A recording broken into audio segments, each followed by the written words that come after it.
Hello and welcome Blender fans. This is a new video for Blender 2.78 and I want to show you two improvements. One for the Bevel tool and one for the Select tool. Here we go. So I started up Blender 2.78 and I have my screencast add-on activated so that you can see which keys I am pressing and which mouse buttons.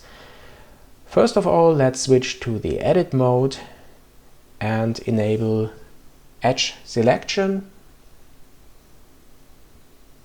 Now I selected an edge for this cube here and let's press ctrl B to activate the Bevel tool. As before, you can move the mouse to define the size of the bevel and you can scroll the mouse wheel to define the number of segments. But now there are two new options.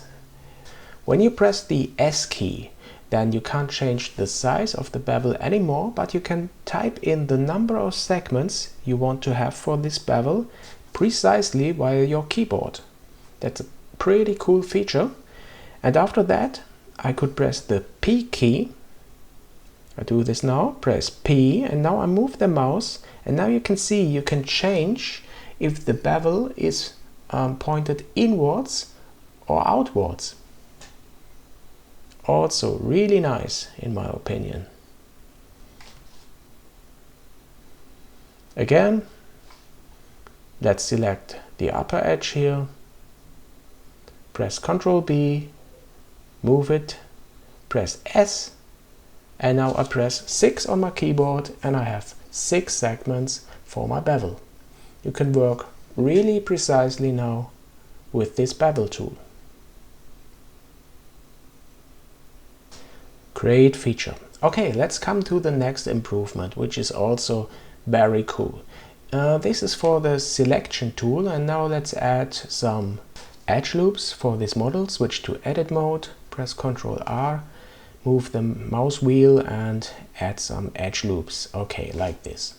Now we have a kind of grid and I want to select an area. Okay, this area goes from this face to this one, and normally you would press the B key and select your faces, but now there's a different possibility. You select the first face, then you press Ctrl and Shift and now the last face in this area, and you can see your area is selected like that. Okay, now you could say, okay, why this feature? Because pressing the B key is absolutely cool and comfortable, but think of another object. Think of a sphere. Let's add a sphere.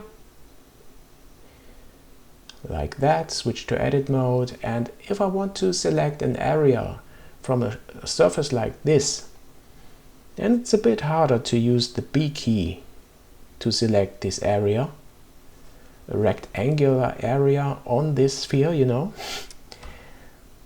Not that cool, okay? But with our new feature, Ctrl Shift and the last one, and here it is, perfectly selected. So these are the two new improvements I want to show. I like them really much and I think I will use them a lot. So as I used to say, please subscribe to my channel. Here's the link. Next tutorial will follow soon. See you soon here on my channel.